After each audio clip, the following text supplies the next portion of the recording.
Vipawa vya rohoni. Hizi ndio vipawa vyako vya rohoni ikiwa utakuwa na sayari hizi kwenye birth chart yako kwenye nyumba ya 7. So ninaenda kila nyumba. So in case maybe una hizi sayari, maybe ni moja iko kwa nyumba ya kwanza ama nyumba ya pili, utafuatilizia tu video zangu upate kujua hii sayari niko nayo kwenye hii nyumba. Je, ikiwa hapa nitakuwa na vipawa gani na gani? So hizi sayari ndio zinasimamia vipawa vyako vya rohoni. Sayari ya kwanza ni South Node. South Node inasimamia vipawa vyako vya kale, ambavyo umekuja navyo kutoka kale, ambavyo bado viko kwenye ukoo yenu. So ukisikia vipawa ambavyo viko kwenye ukoo viko hapo. So kitu ambayo inafanya hivi vipawa vinakosa kuchipuka ni karma ama laana ambayo iko juu yako. So ikiwa una South North kwenye nyumba ya 7, utapata wewe katika maisha ya kale ulikuwa ni mtu ambaye ulikuwa na uwezo wa kusikiza Mungu direct bila kutatizika, ama ulikuwa na uwezo wa kuongea na maroho na kutranslate it, yani kuitranslate kwa watu. So uko na uwezo wa kuwa intercessor ama overseer. Kingine, you are highly clairaudient. Highly clairaudient, uwezo wa kusikia. Aya, kingine, you are highly telepathic. Telepathic ni mtu ambaye anajua kitu kabla hajaambiwa.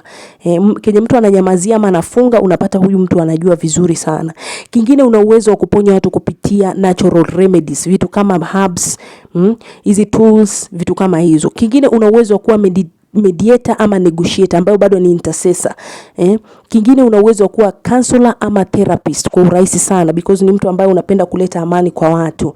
Haya, tuangalie Neptune in Libra. Neptune inasimamia psychic gifts ambazo uko nazo naturally in this life. Kumbuka South Node inasimamia past life gifts ambazo umekuja nazo kuchipuka nazo katika hii dunia.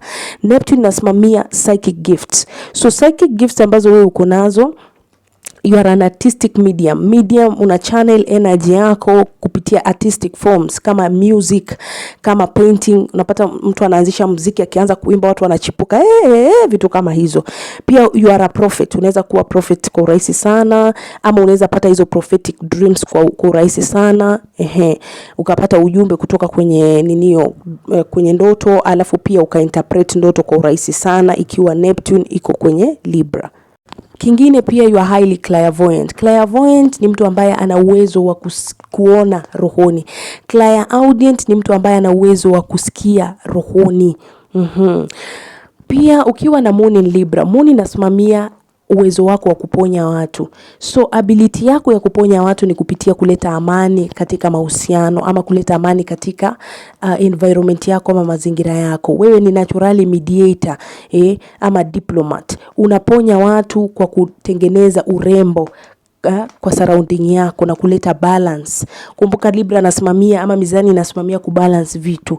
So wewe unaleta ama unasaidia watu kwa kufanya nini? Kuleta amani katika mahusiano kwa kumediate.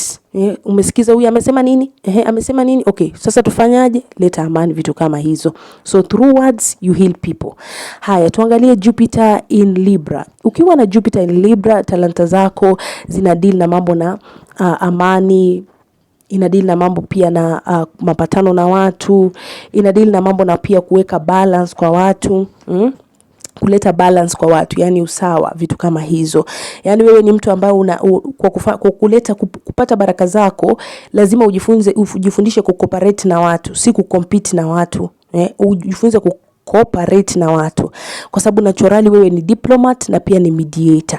Pia unajua kuongea na watu. Yani wewe ukianza kuongea kila mtu anataka kusikize. Unachamu watu na mvuto wa maongezi. Mimi ningekuwa na Jupiter in Libra, ningeongea mpaka ikieleweke. Yani wewe hata ufai kutatizika ati sijui unaongea makono. Unaongea, yani mtu akikusikiza, anasema kweli huyo dada anaongea. Unaleta haki kwa watu. Wewe ni mtu ambaye unaweza kuwa kama lawyer, judge, vitu kama hizo. So ukitaka kupata utajiri wakati una Jupiter kwenye Libra, jaribu kufanya kazi kama consulting, counseling, mambo na public relation, mambo na beauty, biashara za beauty hizo zinafanya vizuri kwako, mambo na judge, mambo na lawyer, vitu kama hizo zinafanya vizuri kwako. Hata spirituality iko vizuri sana kwako, italeta fedha. Hakikisha unajaribu kuleta usawa kwa watu. Ikiwa utaanzisha biashara, leta usawa kwa watu. Wewe mambo ya beauty, fashion and design, art, law, luxury, inaleta fedha sana kwako.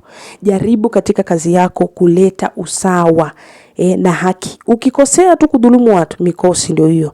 So hiyo ni sayari hizi kwenye nyumba ya 7. Nadhani nimeanza kuanzia nyumba ya kwanza, nimefika nyumba ya 7. Ukiwa na hizi sayari maybe kwa nyumba mbalimbali, jaribu kuangalia ili pia upate kujua vipawa vyako ni gani. Maana katika birth chart yako hizi ndio huwa zinasimamia spiritual gifts zako.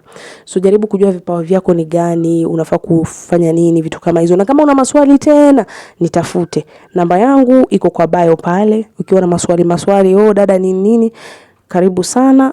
Na I think nimeweka malipo yangu ama huduma zangu. Ukifuatilizia hiyo link yenye iko kwa profile itakupeleka direct kwa huduma na malipo. I hope umenielewa vyema. So tunaenda kwa nyumba ya 8. Ukiwa nazo kwenye nyumba ya 8, sikiza video next.